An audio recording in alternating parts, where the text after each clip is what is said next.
പശ്ചിമേഷ്യൻ രാജ്യങ്ങൾക്കിടയിൽ ഉണ്ടാകുന്ന സൈനിക നീക്കങ്ങളും രാഷ്ട്രീയ അനിശ്ചിതാവസ്ഥയും ലോകമെമ്പാടുമുള്ള സാമ്പത്തിക ക്രമത്തെ ബാധിക്കുമ്പോൾ അതിന്റെ ഏറ്റവും വലിയ പ്രത്യാഘാതം അനുഭവിക്കുന്നത് ഇന്ത്യയെ പോലുള്ള വികസ്വര രാജ്യങ്ങളാണ്. പെട്രോൾ, ഡീസൽ വിലകളിൽ വരാനിരിക്കുന്ന വലിയ വർധനവിനെക്കുറിച്ചുള്ള സൂചനകളും വാണിജ്യ ഗ്യാസ് സിലിണ്ടറുകളുടെ വിലയിലുണ്ടായ റെക്കോർഡ് കുതിപ്പും രാജ്യത്തെ ഒരു വലിയ സാമ്പത്തിക പ്രതിസന്ധിയിലേക്കാണ് തള്ളിവിടുന്നത്. ലോകത്തിലെ എണ്ണ കയറ്റുമതിയുടെ വലിയൊരു പങ്കും നടക്കുന്നത് പശ്ചിമേഷ്യൻ മേഖലയിൽ നിന്നാണ്. പ്രത്യേകിച്ച് ഹോർമൂസ് കടലിടുക്ക് വഴിയുള്ള ചരക്ക് നീക്കം തടസ്സപ്പെടുന്നത് ആഗോള എണ്ണ വിതരണ ശൃംഖലയെ തകർത്തിരിക്കുകയാണ്. ഇറാന്റെ സൈനിക നീക്കങ്ങളും അതിന് മറുപടിയായി അമേരിക്ക ഏർപ്പെടുത്തിയ നാവിക ഉപരോധങ്ങളും ബ്രൈറ്റ് ക്രൂഡ് ഓയിലിന്റെ വിലയെ വലിയ തോതിൽ സ്വാധീനിക്കുന്നു.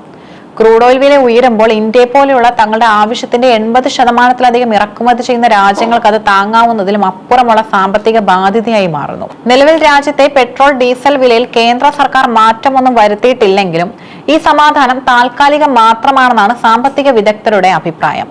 അന്താരാഷ്ട്ര വിപണിയിലെ മാറ്റങ്ങൾക്കനുസരിച്ച് എണ്ണ കമ്പനികൾക്ക് ലാഭവിഹിതം നിലനിർത്താമെങ്കിൽ ലിറ്ററിന് 10 രൂപ മുതൽ 25 രൂപ വരെ വർദ്ധിപ്പിക്കേണ്ടി വരുമെന്നാണ് ചില സ്വതന്ത്ര റിപ്പോർട്ടുകൾ സൂചിപ്പിക്കുന്നത്. പെട്രോൾ വിലയിൽ ഇത്തരമൊരു വർധനവ് ഉണ്ടായാൽ അത് രാജ്യത്തെ ചരക്ക് ഗതാഗതത്തെ നേരിട്ട് ബാധിക്കും. ലോറി വാടകയും മറ്റു ട്രാൻസ്പോർട്ട് ചാർജുകളും വർദ്ധിക്കുന്നത് നിത്യോപയോഗ സാധനങ്ങളുടെ വിലക്കയറ്റത്തിലേക്ക് നയിക്കും. മെയ് 1 മുതൽ വാണിജ്യ ഗ്യാസ് സിലിണ്ടറുകൾക്ക് വരുത്തിയ 993 രൂപയുടെ വർധനവ് കേരളത്തിലെ ഹോട്ടൽ ഉടമകളെയും ചെറുകിട വ്യാപാരികളെയും കടുത്ത നിരാശയിൽ ആഴ്ത്തിയിരിക്കുകയാണ്. കൊച്ചിയിലും തിരുവനന്തപുരത്തും സിലിണ്ടർ വില 3000 രൂപ കടന്നതോടെ പുറത്തുനിന്നുള്ള ഭക്ഷണത്തിന്റെ വില വർദ്ധിപ്പിക്കുകയല്ലാതെ മറ്റു മാർഗമില്ലെന്ന് ഹോട്ടൽ അസോസിയേഷനുകൾ വ്യക്തമാക്കുന്നു.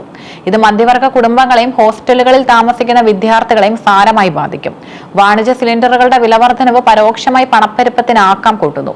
നിലവിൽ ഗാർഹിക സിലിണ്ടറുകളുടെ വില വർദ്ധിപ്പിച്ചിട്ടില്ല എന്നത് മാത്രമാണ് ഏക ആശ്വാസം. ഡൽഹിയിൽ 913 രൂപയായി തുടരുന്ന ഗാർഹിക ഗ്യാസ് നിരക്ക് വരും മാസങ്ങളിൽ നിലനിർത്താൻ സർക്കാർ ശ്രമിക്കുന്നുണ്ട്. എങ്കിലും അന്താരാഷ്ട്ര വിപണിയിൽ എണ്ണവില ബാരലിന് $120 മുകളിൽ തുടർന്നാൽ സർക്കാരിന് നൽകാൻ കഴിയുന്ന സബ്സിഡിക്ക് പരിധിയുണ്ടാകും. ഇത് വൈകാതെ ഗാർഹിക ഗ്യാസ് വിലയും വർദ്ധിക്കാൻ എണ്ണ കമ്പനികളെ പ്രേരിപ്പിച്ചേക്കാം. ഇന്ധനവില വർധനവ് കേവലം വാഹനങ്ങൾ ഓടിക്കുന്നവരുടെ മാത്രം പ്രശ്നമല്ല, അത് കൃഷിയെയും വ്യവസായങ്ങളെയും വിതരണ ശൃംഖലയെയും ബാധിക്കുന്നു. ഡീസൽ വില കൂടുമ്പോൾ കാർഷിക ആവശ്യങ്ങൾക്കുള്ള പമ്പുകളുടെയും യന്ത്രങ്ങളുടെയും പ്രവർത്തന ചെലവ് കൂടുന്നു.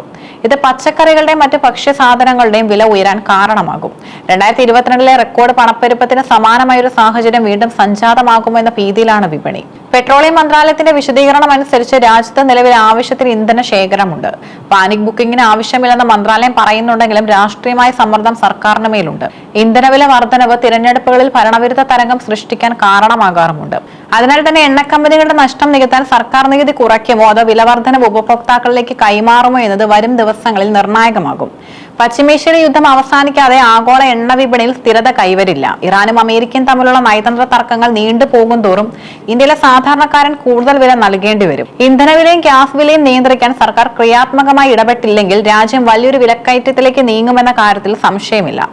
നിലവിലെ സാഹചര്യത്തിൽ മിതവ്യയം പാലിക്കുകയും ഇന്ധന ഉപഭോഗത്തിൽ നിയന്ത്രണം കൊണ്ടുവരികയും ചെയ്യുന്നത് മാത്രമാണ് വ്യക്തിഗതമായി നമുക്ക് ചെയ്യാവുന്ന കാര്യം.